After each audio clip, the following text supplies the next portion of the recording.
అశోకుడిని కూడా తీసుకుంటే మనకు అశోక దగ్గరే బుద్ధిస్ట్ టెక్స్ట్ లో అయితే మెన్షన్ చేసింది. అతని 99 స్టెప్ బ్రదర్స్ ని కూడా అతను చంపేశాడు అనమాట. అండ్ మనకు అతని ఓన్ బ్రదర్ తీసా అతన్ని మాత్రం వదిలేయడం జరిగింది. దాని తర్వాత 500 అఫీషియల్స్ ఎవరైతే ఉన్నారో అశోకుడి నాన్నకి లాయల్ గా ఎవరైతే 500 మంది అఫీషియల్స్ ఉన్నారో వాళ్ళని కూడా చంపేయడం అయితే జరిగింది అశోకుడు. అండ్ అశోకుడు వచ్చేసి మనకు ఒక జైల్ ని అయితే నిర్మించాడనమాట.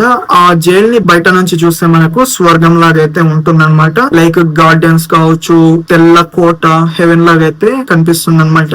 బట్ ఎవరైతే దానికి దగ్గరికి వెళ్ళినా కూడా అతనికి శిక్ష అయితే తప్పడనమాట.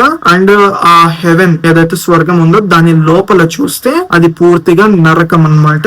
చాలా టార్చర్ చేయడానికి చాలా టూల్స్ కూడా దాంట్లో ఉండేవి. అండ్ ఎవరైతే అశోకుడికి వ్యతిరేకంగా మాట్లాడతారో లేదా వ్యతిరేకాన్ని చూపిస్తారో వాళ్ళకైతే చాలా టార్చర్ అయితే చేసి ఆ జైల్లో అయితే చంపేవాళ్ళు అనమాట. దాన్ని మనకు అశోక హెల్ అని అయితే అంటారనమాట. హిస్టారియన్ డిఎన్ జా చెప్పేది ఏంటంటే మనకు demolition and desecration of rival religious establishments was not uncommon in India before the advent of Islam అని చెప్పేసి ఇక్కడ చూడొచ్చు. మనకు ఫర్ ఎగ్జాంపుల్ 254 BCE లో మనము అశోకుడి వైఫ్ వచ్చేసి మనకు తిసరక బుద్ధిస్ట్ ట్రీ ఏదైతే ఉందో మనకు దాన్ని నరికించేస్తుంది అనమాట.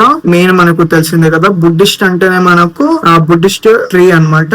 దాన్ని వాళ్ళు చాలా పవిత్రంగా అయితే చూసుకునే వాళ్ళు. లైక్ ముస్లిమ్స్ కి మస్జిద్ అండ్ హిందూస్ కి టెంపుల్స్, అలాగే బుద్ధిస్ట్ కి వాళ్ళ చెట్టు అన్నమాట. సో ఆ చెట్టును అయితే నరికేపిచ్చేస్తుంది బికాస్ అశోకుడు బుద్ధిజం అయితే యాక్సెప్ట్ చేసినాడు అన్న ఒకే రీజన్ తో. అలాగే మనకు డిఎన్ జా చెప్పేది ఏంటంటే మనకు 7th సెంచరీలో వాంగ్జాన్ అనే చైనీస్ ట్రావెలర్ అయితే ఇండియాకు వచ్చాడు అనమాట. అండ్ హీ టోల్డ్ శశాంక్ వచ్చేసి మనకు who was the against Buddhism. అతను బుద్ధిజం చెట్లను అయితే నరికించేసేవాడు. అలాగే మనకు రూట్స్ తో సహా దాన్ని ప్రకలించేవాడు అనమాట.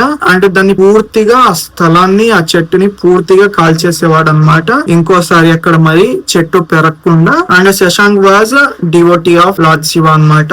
శశాంక్ వాంగ్జాంగ్ చెప్పేది ఏంటంటే మనకు అతని లోకల్ టెంపుల్స్, అక్కడ లోకల్ టెంపుల్స్ ఏదైతే ఉంటాయో అతని ఎంపైర్ లో బుద్ధిజానికి సంబంధించినవి, దాంట్లో ఉన్న బుద్ధిజం విగ్రహాలన్నీ పీకించేసి దాన్ని డిస్ట్రాయ్ చేసేసి అక్కడ శివుడి విగ్రహాలను అయితే ప్రతిష్ఠించేవాడు అని అయితే క్లియర్ గా మనకు హిస్టరీలో అయితే మెన్షన్ చేసి ఉంది. ఇన్ఫాక్ట్ మనకు హిస్టారికల్ రికార్డ్స్ ఏదైతే చెప్తున్నాయో అశోకుడి పుత్రుడు, అశోకుడి సన్ జలంక, అతను అప్పుడు కాశ్మీర్ ను అయితే పరిపాలించేవాడు అనమాట.